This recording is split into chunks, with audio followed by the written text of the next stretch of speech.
Olá, estamos aqui com Marcelo Pique, representante da Smart May, nossa primeira entrevistada nessa nova série. E eu gostaria de te convidar então, Marcelo, por favor, se apresente, falar um pouco da Smart May e a gente entra no detalhe na sequência, por favor.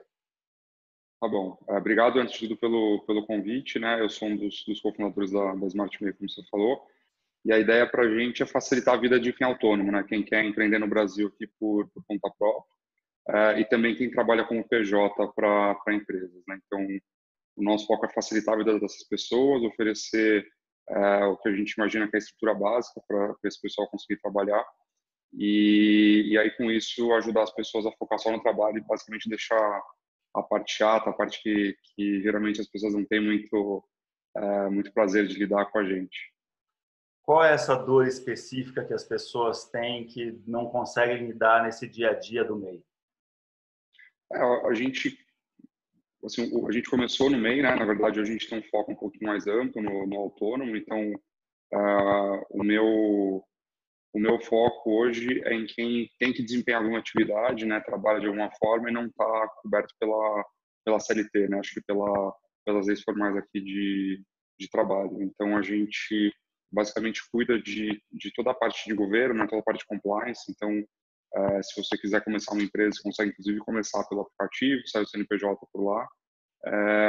A segunda parte, a gente sabe que, né, entre a relação entre empresas, né, o empresário, o autônomo e cliente exige que ele possa receber dinheiro de alguma forma, né, o pagamento é importante para a empresa.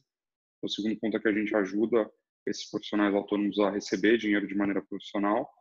O terceiro passo é que uma vez que você recebe esse dinheiro, né, idealmente você não deveria misturar o dinheiro pessoa física e jurídica, né, então a gente ajuda o autônomo a cobrir, né, pagar por todos os custos da empresa sem precisar depositar esse dinheiro numa conta pessoa física. E aí, por fim, como a gente sabe todas as informações de entrada e saída de dinheiro, a gente também ajuda o nosso público, né, esse profissional autônomo, a fazer o controle financeiro da empresa, né? Então, a infraestrutura básica que a gente acredita que todo mundo precisa trabalhar, tá como autônomo, é conseguir lidar com o governo, conseguir receber pagamentos, conseguir pagar os custos, né, no dia a dia da empresa, e aí no final do mês saber se a empresa deu lucro ou prejuízo. Então, isso é o que a gente está tentando resolver com o nosso usuário hoje. Vocês chegam a fazer alguma coisa de capital de giro, alguma coisa assim dentro da plataforma? A gente tem alguns serviços aqui de empréstimo que a gente está testando. Acho que o principal é adiantamento de recebíveis para quem trabalha com aplicativos. Então, a gente está construindo aí uma oferta dessa. A gente já tem isso testado. É um produto que ajuda bastante os nossos usuários. E a gente, inclusive, acabou de dar entrada num pedido de licença no Banco Central para virar uma SCD, né, uma sociedade de crédito direto. Então, a gente vai ter a infra necessária. A gente basicamente é uma financeira, né, daqui a alguns meses. E aí vai ter a infra necessária para começar, assim, a oferecer crédito, fazer várias ofertas diferentes do nosso público. Você chegou a comentar que vocês já deram mudaram um pouquinho do que vocês começaram como ideia, mas como é que foi esse processo inicial de formular essa ideia, de achar essa dor e realmente construir um produto em cima dessa dor? Como é que foi o processo? A gente se conhece há algum tempo, eu sei que você saiu lá para fora, teve boas ideias no MBA que você fez em Stanford, mas me conta um pouco desse processo de formular a empresa como um todo, você e seu parceiro de fundação aí da Smart May. Eu conheci meu sócio lá em Stanford, né? A gente estudou juntos, era da mesma classe. E aí, basicamente, a Smart May surgiu da vontade de ajudar, né, o país de alguma forma, né? Porque isso é importante, né? Faz parte da nossa história. Eu mudei lá para o Vale na metade de 2013, e aí meu curso foi da metade de 2013 à metade de 2015, né? Fiquei 2 anos lá. E aí, nesse período, a gente pegou o Brasil mudando, assim, todo mundo super otimista, todos os investidores vindo para o Brasil, a capa, aquela Economist de alguns anos antes, né, dessa época, mas aquela capa do Cristo de braço aberto voando, né, com foguete. E aí, quando a gente começou a pensar em fazer, né, se voltaria ou não para o Brasil, né, isso foi começo de 2015, e aí já tinha tido a outra capa, que era o Cristo Buscapé, né, aquela voando perdido. Então, a gente queria voltar pro Brasil e tentar ajudar de alguma forma. E aí, o que o que a gente imaginou, né, que seria um tipo de ajuda interessante. Tanto eu quanto o meu sócio, a gente já tinha empreendido no Brasil antes de ir para o MBA, os dois tinham tido empresa. E aí o que a gente percebeu nessa experiência, assim, que o Brasil é um país super difícil, né, para quem empreende. Se você for pegar naqueles rankings de Ease of Doing Business lá do Banco Mundial, né, o Brasil está sempre ali no top low, né, na parte no finalzinho do ranking.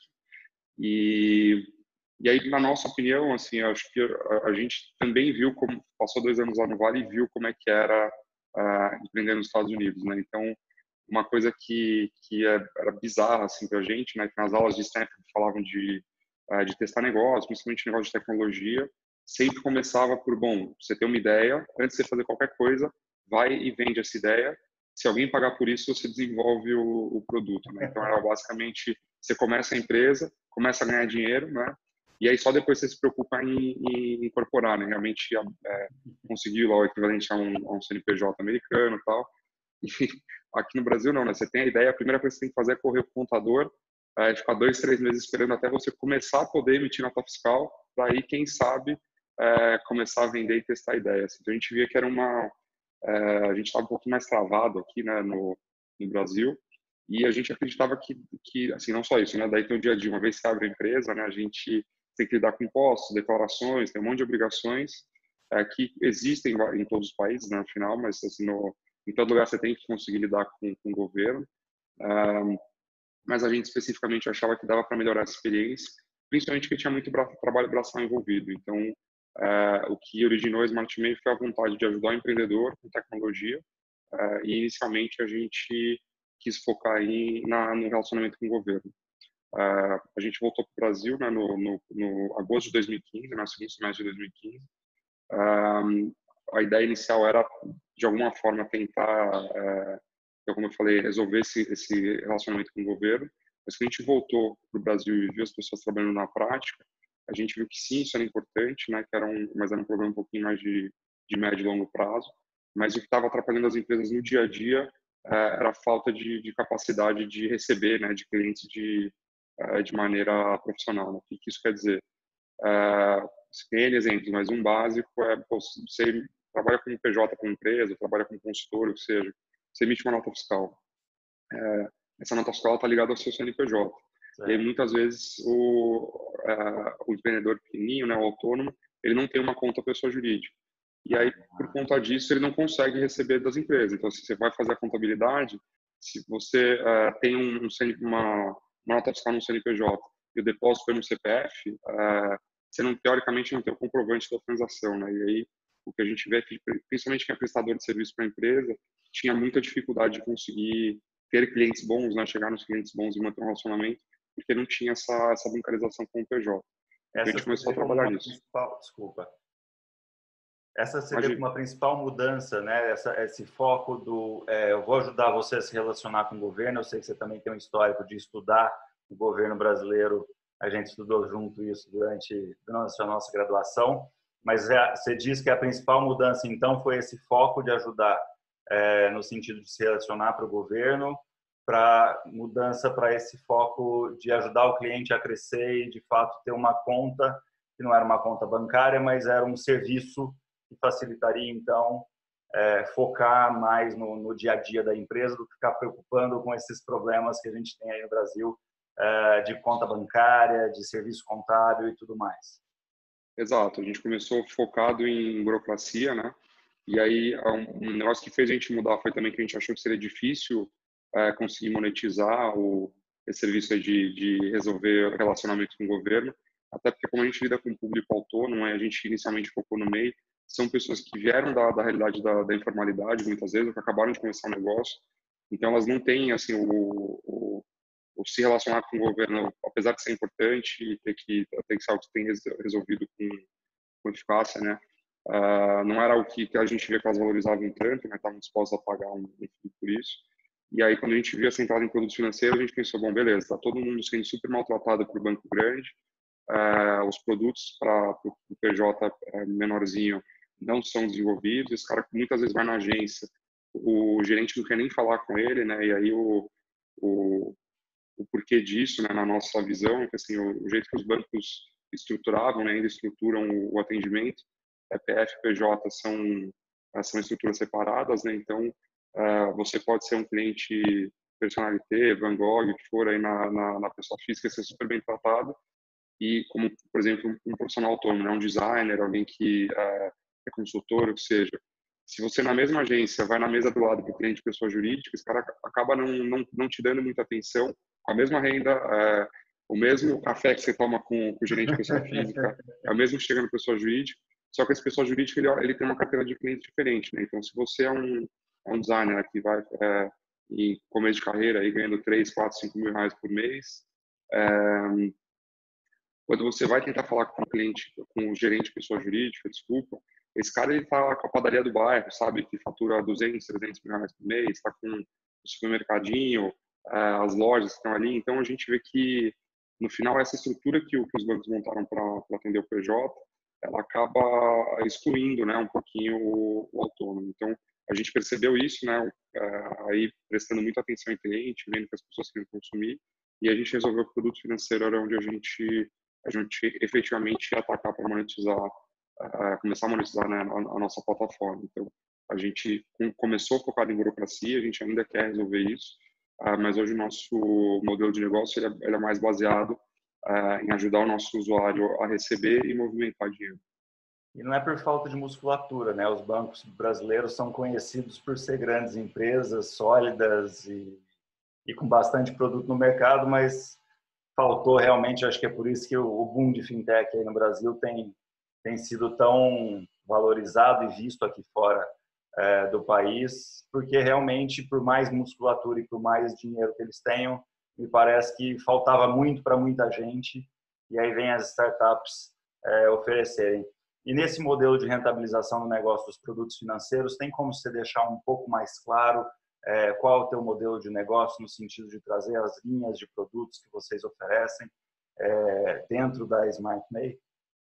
Sim, a gente tem, acho que é só fazer um comentário sobre os bancos e por que as fintechs têm espaço, né? Bom, a estrutura para montar um banco ela é muito cara, né? A gente sabe que a gente está nesse momento passando por isso. Então, tem muito compliance, tem muita regulação e tem que ter mesmo, tá? Porque é uma atividade super complexa, que tem sim que ficar aí, tem que ter muito oversight, né, do governo. Mas o problema é que isso, historicamente, por conta todo esse custo, né, a gente acabou criando um oligopólio, né? Poucas empresas que conseguem diluir esses custos, né, em muitos usuários, muitos clientes, e aí acabaram dominando o mercado. O que aconteceu, né? Acho que se a gente for pensar em termos de tecnologia, assim, antes de você montar um banco há, sei lá, 20, 30 anos, assim, você começa comprando pelo menos um prédio, comprando um servidor, gastando dezenas de milhões, ou talvez centenas de milhões em estrutura física, e aí o meu sócio, quando a gente decidiu fazer isso, assim, máquinas na Amazon, a gente consegue, por exemplo, só essa parte de tecnologia, a gente consegue otimizar muito o custo. Assim, né? Então, a gente literalmente começou um banco da sala da minha casa, né? Esse foi o começo da empresa. Então, acho que tem esse custo alto de que é imposto por regulação, por normas, etc. O segundo ponto, né, é que os bancos também cresceram no modelo de ter infraestrutura física, né? Então, você não tinha tecnologia disponível na época para conseguir atender os clientes e chegar nesses clientes de maneira escalável online, como a gente tem hoje, né? Todo mundo não, mas uma boa parcela da população tem acesso à internet, principalmente pelo telefone. Então, acho que essa estrutura mudou bastante. E aí, acho que meio da mesma forma que você vê que a internet, né, possibilitou o e-commerce long tail ali, né? Então, você tem nichos que não estavam bem atendidos e aí as estruturas muito grandes, você tem uma livraria, você só tem que ter na prateleira os livros que vendem para aquelas pessoas que estão naquela região específica.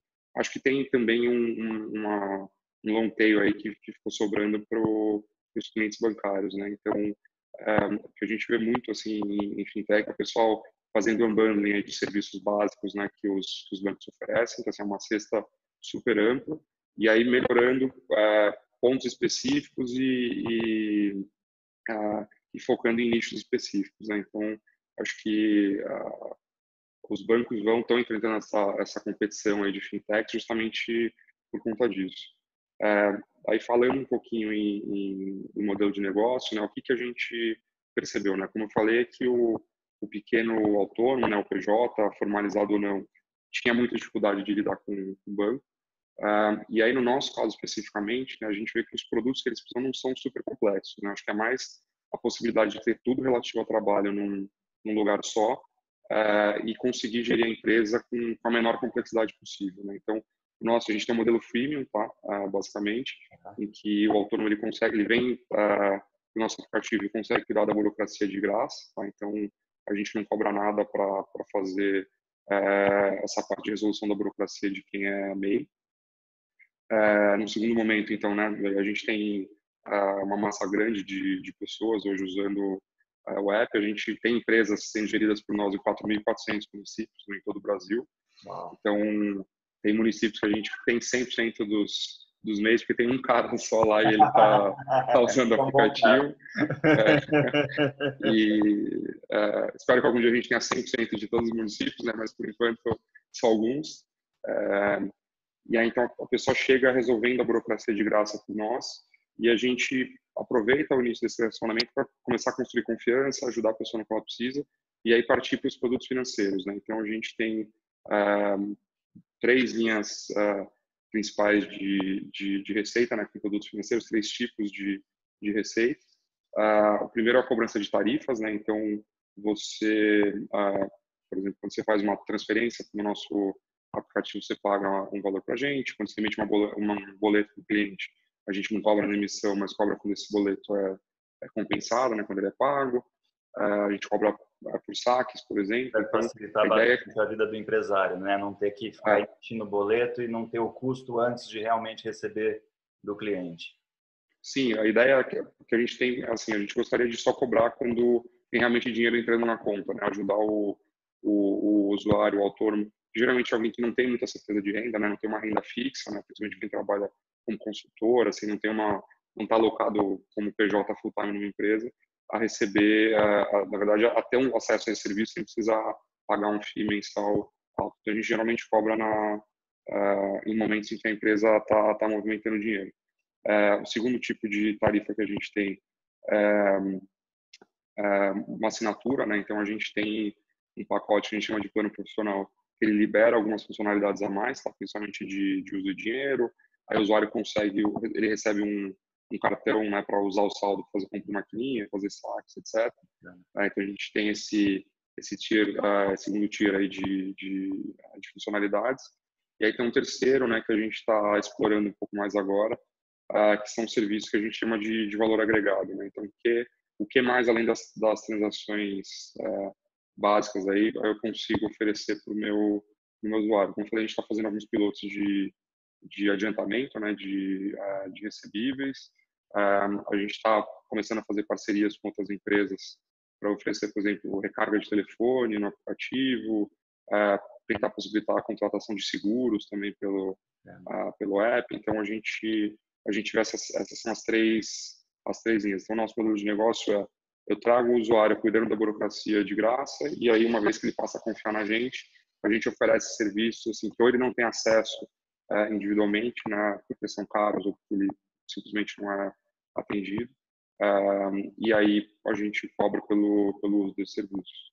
Vocês começam realmente a estruturar um banco mesmo a partir do momento que vocês entram em meio de pagamento, seguros, enfim, realmente está crescendo a estrutura. Você citou um nome que é muito comum na área de tecnologia, que é o modelo de freemium, né? Que começa com de graça, ou pelo menos com um valor percebível muito claro, mas que seja free para que, de fato, ela comece a ter o relacionamento com você e aí depois realmente começar a ampliar os serviços que utilizam da empresa de vocês. Quais são as tecnologias que atualmente, pelo que eu entendi, vocês focam bastante em mobile, mas no geral um apanhado do que vocês estão utilizando de tecnologias, de infraestruturas para entregar o serviço de vocês? Tem site, tem app, como é que é tudo isso? É óbvio que você também está atendendo um público-alvo que é jovem, mas eu imagino que não seja só a característica do teu público-alvo, também deve ter uma gama bem alta aí de idade, de range de idade para atender. Como é que são as tecnologias para atender tanta gente diferente assim? A gente atende assim, a público de todas as idades, tá? Tem uma concentração um pouquinho maior, acho que no pessoal que tem os maiores tecnologia, né? Então, pessoas de 25 a 35 anos, assim, que já estão, já se formaram, por exemplo, né? Apesar de muita gente não, acho que tem alguns preconceitos, né, com autônomo, mas, assim, uma boa parte dos nossos clientes tem formação superior, trabalha como consultor, então, eu diria que a faixa que tem maior incidência na nossa base aqui é de pessoas entre 25 e 35 anos. Em termos de tecnologia, né? Então, a gente é uma solução que ela é mobile first, a gente tem, né, aplicativos para telefone, a gente focou em Android, tá? Então, se você for ver hoje, né, o nosso que está disponível é apenas uma versão para Android. Fala apenas, parece que ela é simples, assim, mas é um aplicativo nativo, assim, não, muito, assim, é muito bom. A gente tem um time de engenharia aqui grande e são pessoas muito, muito boas mesmo. E a gente escolheu focar no começo em Android porque a maior parte do público, né, quando a gente pensou no meio, está em Android, né? Então, principalmente quando a gente trabalha, eu falei que a gente trabalha para alguns aplicativos, né? Então, a gente ajuda apps a fazer a operação de pagamentos para autônomos, né? Que são back-office dos aplicativos desbancarizados, como o PJ. Então, um exemplo é a RAP aqui no Brasil, né? A gente paga todos os entregadores da RAP, faz a formalização de todo esse público, ajuda a RAP a enviar o pagamento para eles, né? Sem ter que lidar com dados bancários. Então, a gente facilita muito a operação. E aí, todos esses apps, assim, você vê, não tem nem versão para iPhone, né? Então, o Tá no Android é um app entregador, né? Desculpa, da RAP, por exemplo. O app do lado do prestador de serviço costuma ser focado em Android. Então, a gente também resolveu focar. A gente tem algumas ferramentas web, então o usuário consegue fazer algumas transações via um portal que a gente tem. Para essas empresas parceiras, né, que eu falei que fazem pagamento e formalização das bases com a gente. A gente também tem uma plataforma web, né, alguns tipos diferentes de plataforma que eles consomem informações. A gente está, né, falando um pouquinho de infraestrutura, a gente está praticamente com tudo na nuvem. Acho que tem algumas coisas que, por regulação do Bacen, né, a gente ainda está no processo de conseguir licença, a gente está se adaptando, tem que ter backups locais, etc., mas a maior parte do que a gente desenvolve hoje está focado em computação em nuvem. E aí, o que a gente tem, assim, acho que em termos de estrutura, que eu acho que é o legal da tecnologia, né? Então, individualmente, a gente já construiu tudo pensando em microserviços, né? Então, a gente tem APIs internas aqui para tudo, né? A gente, dependendo do tipo de parceria que a gente expõe algumas dessas APIs para os parceiros consumirem, conseguir fazer consultas e tal. A gente já pensou tudo orientado em microserviços. Por quê? Tem a parte de infra, que é a tecnologia, mas tem a parte de infra, que é a regulação também. Então, hoje você tem alguns tipos de provedores de serviço que te ajudam a testar, né, fazer a parte que é customer facing ali de maneira mais simples, né, em termos de regulação, mais leve. Então, um exemplo, né, a gente, quando começou a ver que os clientes queriam emitir boletos, eu não preciso montar um gateway de pagamento para emitir boleto por conta própria, não preciso, se ela pedir uma licença no Bacen, me ligar o SPB para começar a emitir boletos por conta própria. A gente usa um gateway já existente e emite os boletos através desse gateway. Quando eu falo que a gente oferece, né, cartão para os nossos usuários movimentarem o saldo em maquininha e fazendo saques, né? Eu não preciso montar uma emissora de cartão, né? A gente pegou uma emissora de cartões pré-pagos e usa também a tecnologia, já usar o compliance feito por eles para conseguir testar a experiência ao lado do usuário. Então, a gente focou muito em dar para o usuário uma experiência que ela parece, né, que ela é 100% Smart Made, mas a gente tem uma série de fornecedores que estão envolvidos. E aí, à medida que a gente vê que a gente vai ganhando corpo, vai ganhando escala, e começa a fazer sentido economicamente, a gente vai trocando esses fornecedores por uma estrutura própria, né? Então, acho que a gente usou bem assim esse conceito, seria uma API regulatória, basicamente, né? Se for tentar fazer um paralelo, mas assim, é tentar testar as coisas com o usuário o mais rápido possível, sem precisar se preocupar tanto com regulação, porque a gente já está usando a estrutura de parceiros. E aí, uma vez que a gente vê que tudo está aprovado, vê que ou a experiência não está boa porque a gente cresceu além do que um parceiro é capaz de entregar, então os custos são muito altos, a gente aí começa a fazer essas trocas para a estrutura interna e proprietária. Bacana. Falando de tecnologia e aí falando de fintech, normalmente a gente tem um monte de buzzword, e aí eu queria começar a olhar para a Smart May um pouco mais para o futuro. E eu mesmo trabalho, né? Quem já me conhece sabe que eu estou no mercado de blockchain já tem uns 3 ou 4 anos. Mas eu queria jogar umas buzzwords para entender como é que está a Smart May com relação a isso. Vocês estão pensando em adotar? Como é que é isso? Se vocês já pensaram em fazer alguma coisa com inteligência artificial para fazer um onboarding de cliente, meter um blockchain porque você precisa da garantia da imutabilidade do dado, ou enfim, quais dessas tecnologias novas, ou mesmo você já citou alguns APIs que a própria empresa usa. Nós temos uma discussão grande agora no Banco Central falando de Open Banking. Você tem um fenômenozinho aí de crowdsourcing acontecendo também. O que dessas buzzwords vocês já estão levando em consideração para os próximos 6, 5 anos da empresa aí que cresce sem parar, pelo visto? Cara, assim, acho que o ponto que a gente vê, assim, a gente tem que focar muito no usuário. Então, assim, o nosso usuário é autônomo, às vezes de baixa renda, então, externamente, essas buzzwords não acrescentam muito, né, para a venda que a gente faz, assim, né? Então, a gente acaba não divulgando muito isso, não é o que a gente coloca para o mercado, né? Mas, assim, do que você falou agora, né? Primeiro, Open Banking. A gente ainda não existe, né, um padrão de Open Banking no Brasil. A gente vê, sim, algumas oportunidades. Então, quando eu falo de ajudar os usuários a fazer gestão financeira, você, por exemplo, poder consumir as informações que estão na sua conta no banco, né, poder ler isso e te ajudar a separar, já que você resolveu, por exemplo, colocar seu dinheiro todo numa conta poupança pessoa física, eu usar, de repente, seu extrato, conseguir te ajudar a separar o que são gastos pessoais ou gastos da empresa. Acho que seria um uso interessante de Open Banking para a gente. Também é possível, conforme se o padrão vai ser mais de leitura ou se vai ser possível transacionar, mas se for, a gente também poderia oferecer mais funcionalidades. Acho que criar um layer no nosso aplicativo aí que você já opera com o banco que você quer, e aí dentro do meu app você faz alguns pedidos relacionados à sua empresa. Então, a gente, assim, dando só um passo atrás, acho que o que a gente gostaria mesmo é que, assim, o nosso aplicativo tivesse tudo que o empreendedor precisa, né? Fosse realmente um super app para o cara que é autônomo. E aí, se você pensou em trabalho, é pelo nosso aplicativo que você deveria resolver os seus problemas. Tá? Então acho que o Open Banking seria legal por esse motivo.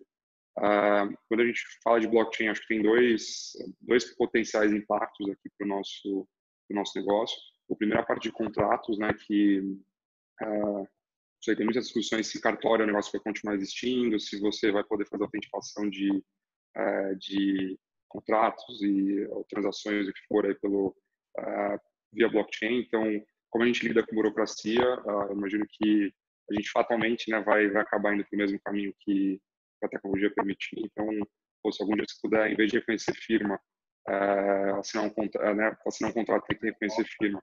Se você poder fazer isso através de blockchain, a gente sim quer estar envolvido. A segunda coisa, acho que tem uma questão de pagamentos, né? Acho que aí não pensando tanto em moeda, mas tem várias wallets que estão sendo criadas, né, agora para permitir a transações mais rápidas, com menos custos aí entre pessoas ou entre empresas e pessoas. E a gente também acha que tem oportunidade um pouquinho mais para frente, não de criar uma wallet nova, mas ser um lugar em que você faz o payout dessas wallets para o mundo físico, né? Se a gente, por exemplo, você receber um depósito de uma transação, pagamento de uma transação em Bitcoin, por exemplo, é possível para uma empresa, mas eu estou pensando no meu usuário, assim, você tem uma barraquinha de cachorro-quente, você não consegue na padaria da esquina usar esse Bitcoin para comprar mais pão, comprar mais salsicha, então ainda é preciso fazer Na conversão. um FX aí para a conversão para as moedas que são usadas, né, no mundo real. A gente acha que também tem essa oportunidade. Tem algumas coisas específicas, né, sobre normas do Bacen que acabaram sendo, já estão em vigor, ou assuntos que estão sendo discutidos, mas, por exemplo, tem pagamentos instantâneos também, né, o pessoal está discutindo criar uma rede de pagamentos 24/7, para a gente seria maravilhoso isso também, acho que melhoraria, ajudar o nosso Se eles serviço. adotarem blockchain, já facilita para a gente não ter que adotar blockchain, né? Porque, se não me engano, eles Sim, estão, inclusive, cogitando essa construção dessa rede de pagamentos instantâneos utilizando uma base, né? sim, e assim, a nossa visão não é ser o dono das tecnologias, né? Assim, eu não preciso ser o dono, por exemplo, de todos os meios que o usuário recebe dinheiro, né? Através da gente, desculpa, dinheiro de clientes, não necessariamente através da gente. A gente se vê muito mais como uma plataforma, então a gente tem sim um core de produtos e serviços que a gente quer oferecer no app, e aí, muito baseado nos 4 assuntos que eu falei para você, compliance com o governo, receber pagamentos, fazer pagamento dos custos da empresa e fazer gestão financeira, né? Isso é o que a gente tem que ficar bom, a gente vai continuar investindo, mas a gente sabe que a gente pode plugar vários serviços de parceiros que vão ser melhores que os nossos, provavelmente, né? Porque são empresas especializadas, os custos vão ser melhores para os nossos usuários. Desculpa.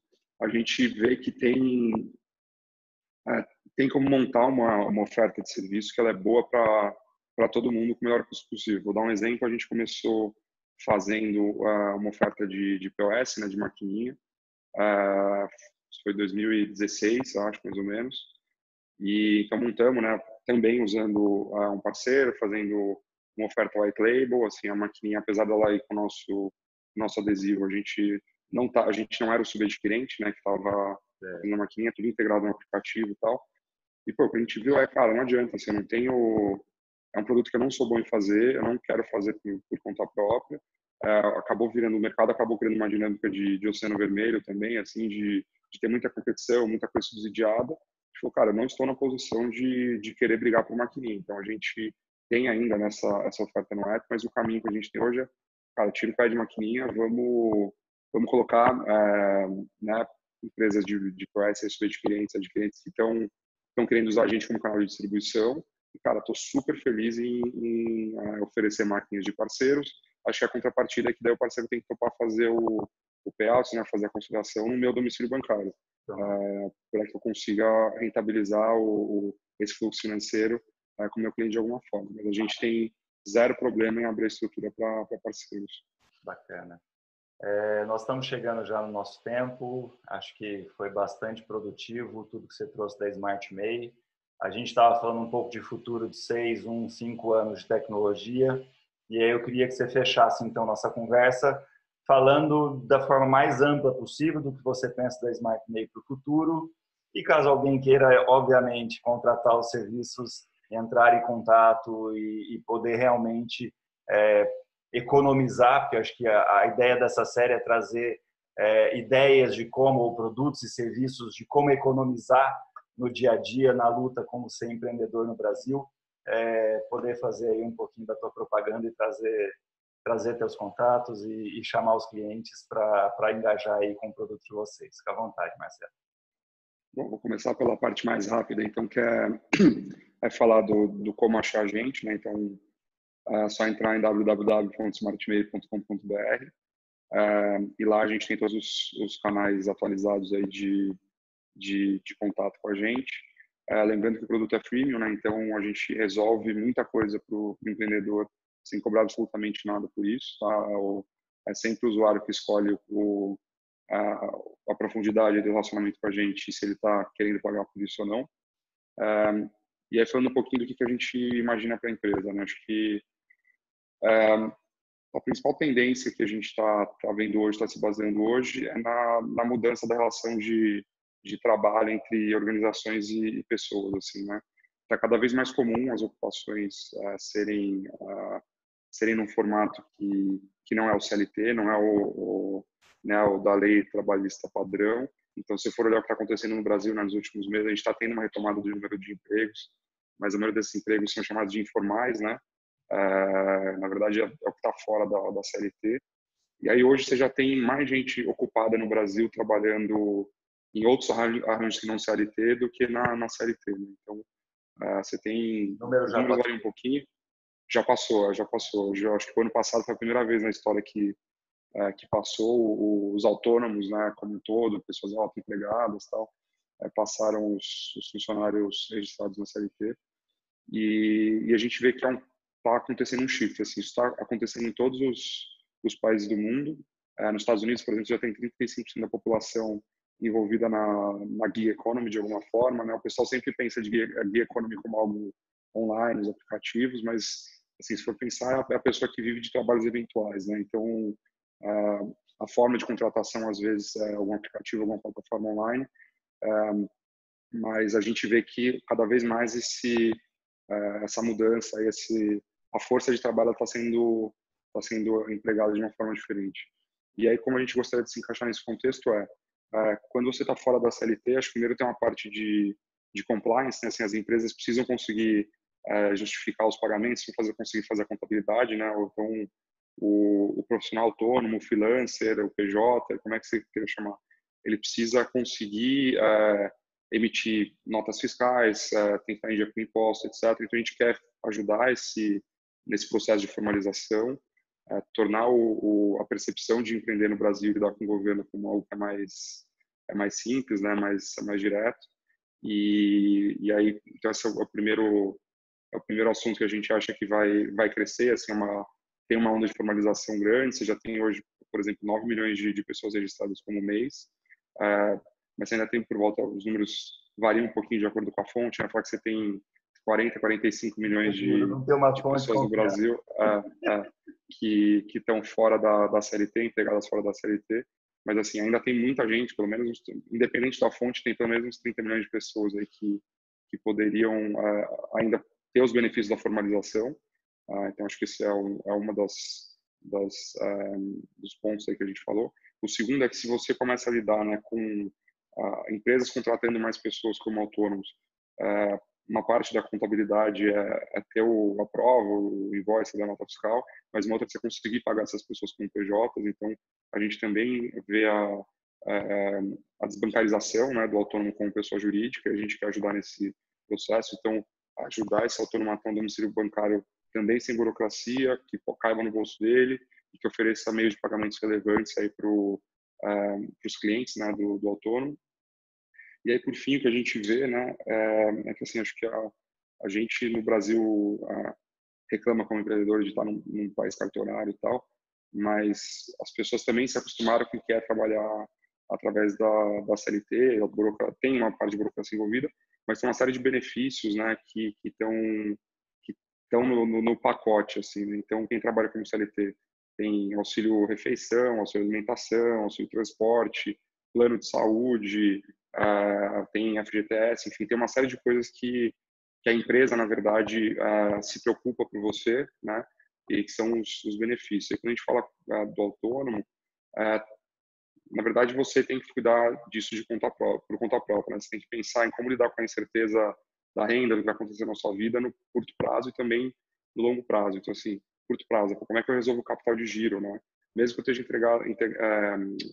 empregado numa empresa como PJ, não tenho, dificilmente você tem um produto de desconto, de empréstimos com desconto em folha, né? Empréstimo consignado. Então, pô, às vezes você vê um cara que é um diretor de criação numa agência, ganhando 15, 20, 30 mil reais por mês como PJ. Às vezes o cara precisa fazer um financiamento e ele não consegue, né? Tem que tomar um dinheiro muito caro, muito mais caro no banco, porque apesar de assim, a gente não chama de salário, mas enfim, a empresa está pagando, né, um salário de maneira recorrente para ele, mas você não tem um desconto em folha porque não tem folha, né? Esse cara não é um funcionário. O plano de saúde, assim, a gente tem, aí depende de novo das fontes, né? Mas A gente viu aí esses dias que é uma fonte que diz que perto de 70% da população brasileira não tem acesso a planos de saúde. Cara, tenta contratar um plano de saúde como autônomo, sabe? É super difícil. Ou com pessoa física você vai pagar super caro. Várias das seguradoras nem estão mais vendendo planos para pessoa física. E aí você olha os planos que as empresas oferecem para os funcionários, cara, são muito mais baratos do que contratar com pessoa física ou individualmente. Então, a gente quer aproveitar que a gente tem um grupo grande de usuários, né? A gente está na casa de algumas centenas de milhares de usuários ativos mensais aqui, e começar a olhar esse contexto do trabalho, nós acho que essa rede de proteção do trabalhador, e aí, dado que não tem um empregador, né, fazendo isso de maneira mandatória ali para o governo, né, a gente precisa de dar uma ajuda para essas pessoas a resolver essas questões, e aí, se for pensar onde o que a gente se vê, né, como é que a gente se vê daqui a 6 meses, um ano ou 5 anos, assim, o mais curto prazo, 6 meses, um ano, a gente ter essa estrutura bancária, então ele ser capaz de operar e querer poder oferecer todos os produtos financeiros que a gente quer oferecer para os nossos usuários, que isso está resolvido. Mas 5 anos para frente, assim, eu acho que o sonho é primeiro ter, hoje são 40, 45 milhões de pessoas, mas a gente quer ter todo autônomo, seja um usuário mensal ativo aqui com a gente, todo mundo resolva a parte de pagamentos aqui com a gente. E o segundo ponto, assim, eu gostaria muito de ver quando uma pessoa escolhe trabalhar através da CLT ou como PJ, que a gente torna essas alternativas 100% equivalentes. Então, assim, que você como PJ sinta que você não está perdendo absolutamente nada versus uma ocupação que trabalha como CLT. Na verdade, a gente vê que quem trabalha como autônomo, a gente tem mais liberdade, mais flexibilidade de horário e tal. Então, a gente gostaria que você não tivesse que optar entre segurança e flexibilidade. Na verdade, você pudesse ter essa flexibilidade com a mesma sensação de segurança que um empregado CLT tem. Isso acho que é o sonho para a gente aqui. Poxa, muito bacana escutar isso. Pensar numa possível reforma da CLT sem precisar reformar ela seria fantástico. Sem envolver o governo, né? Marcelo, muitíssimo obrigado. Fico muito satisfeito de escutar tudo isso vindo do Brasil. É incrível que de fato tenha gente aí preocupado com isso, a forma como você fala, o carinho que você fala dos seus clientes.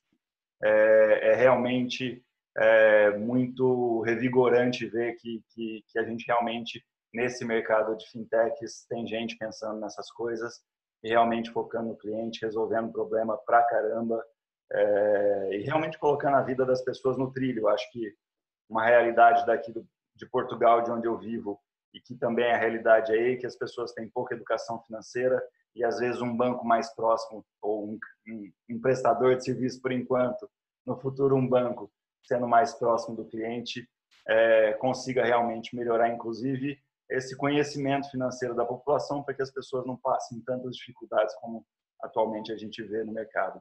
Agradeço muito sua presença aqui no canal. E fica o convite, se quiser voltar, trazer mais gente, a gente inventa um outro quadro e bate um papo novamente. Muitíssimo obrigado. Imagina, obrigado você pela oportunidade de falar um pouquinho sobre o que a gente está fazendo. Sim, vou aproveitar o convite depois, a gente combina outras conversas aí mais para frente. Falou, então. Um abraço. Valeu, obrigado, um abraço. Tchau, tchau.